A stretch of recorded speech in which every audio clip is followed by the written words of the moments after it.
di TV Bandung mengabarkan. Pengadilan Negeri Balai Bandung, Jalan Jaksa Narata, Balai Endah, Kabupaten Bandung, Provinsi Jawa Barat, digelar sidang ke-7 atas perkara kasus dugaan penggelapan pencerupan kain yang merugikan William Pentela sebagai Direktur Utama PT Sinar Ronerindo senilai 400 juta. Dalam sidang tersebut, ditetapkan sebagai terdakwa berinisial MT selaku direktur dan pemilik PT Buana Intan Gemilang yang merugikan William Pentela sebagai direktur PT Sinar Ronerindo senilai 400 juta. Dalam sidang MT untuk ke-7 kalinya, menghadirkan saksi ahli Profesor Dr. Nandar Samba Sarjana Hukum MH selaku Guru Besar Ilmu Hukum dari Universitas Islam Bandung, dan persidangan dipimpin Hakim Ketua Teguh Arifiano Sarjana Hukum MH dengan Jaksa Penuntut Umum Simom Simasilalahi dan Boni Adiwicaksono.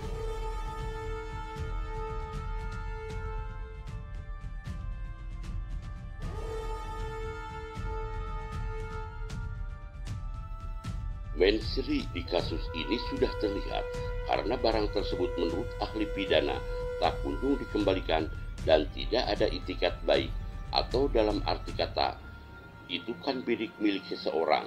Definisinya pada saat meminta dengan berbagai alasan apapun, itu alasan COVID, alasan PHK karyawan, tetap saja barang itu sudah tiada. Terkait penangguhan penahanan MT, Romeo Beni Huta Barat menjelaskan, berharap di posisi korban kita diberi dan dilindungi hak kita sebagai korban.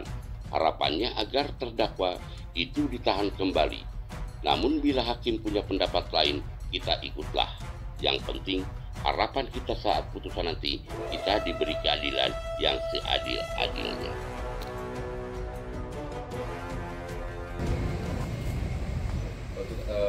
Dari keterangannya sudah Nah, dari keterangannya itu tuh menunjukkan bahwa mens rea dan tindak pidana itu bisa terjadi bila seseorang tuh melakukan yang tanpa seizin pemilik barang tersebut. Itu dengan cara mengalihkan, menguasai, menjual, menghilangkan, merusak barang apapun itu tanpa sepengetahuan atau seizin pemilik barang tersebut. Mens rea sudah kelihatan atau belum?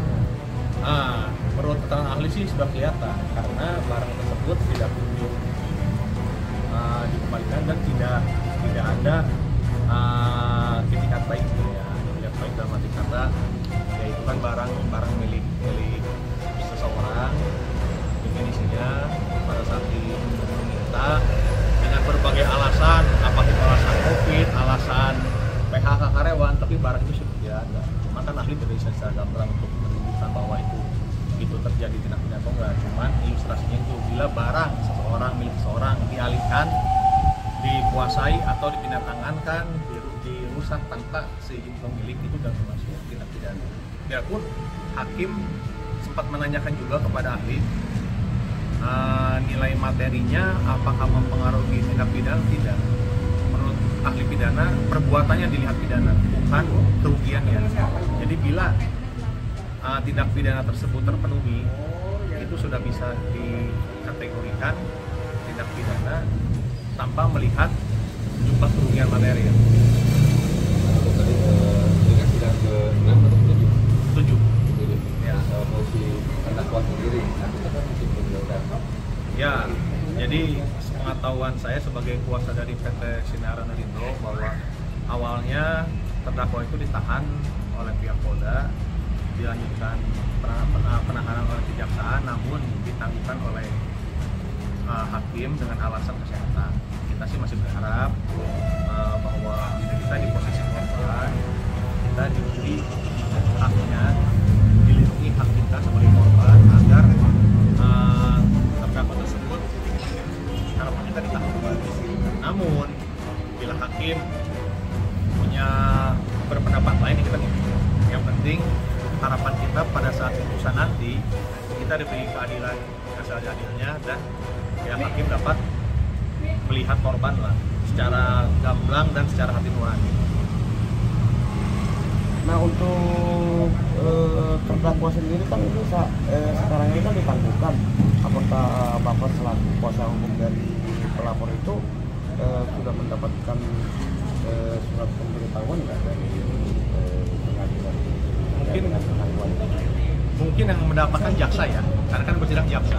Karena memang begini, kemarin kita konfirmasi dengan jaksa sendiri bahwa pihak dari kejaksaan itu tidak menerima surat pemberitahuan atau hanya diberitahu oleh pihak pengadilan itu secara resmi.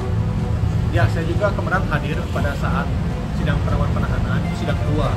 Sidang kedua memang itu hakim langsung memutuskan, cuman terkait administrasi ya, masih tentang surat menyuratnya mungkin bisa langsung ke jaksa, karena itu yang bersidang adalah jaksa dan hanya dari terdakwa. Kalau saya di sini kan sebagai kuasa dari korban hanya pasif ya, pasif, saya hanya memperhatikan sidang, hadir di sidang, dan saya di sini posisinya hanya sebagai pasif lah, wakil korban saja. Berarti kalau Bapak selaku kuasa hukum dari korban sendiri tidak punya hak untuk meminta data tersebut ke pengadilan atau seperti apa?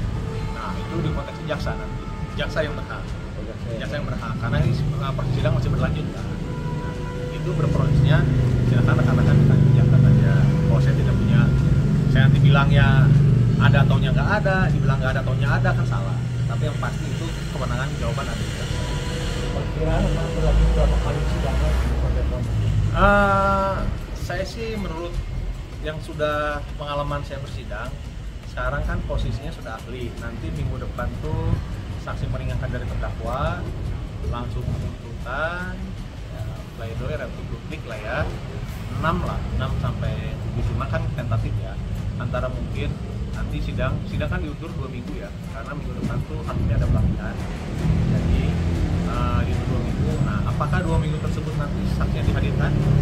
Yang saya dengar di persidangan tadi sih saksi 2 orang. Hakim meminta sekaligus 2 untuk mempercepat persidangan. Namun kan pada pelaksananya siapa tahu pada saat dihadirkan satu-satu kan berarti menunda seminggu lagi akan ada sidang sekali lagi. Jadi dari Kabupaten Bandung, Rajawali IDTV Arti melaporkan.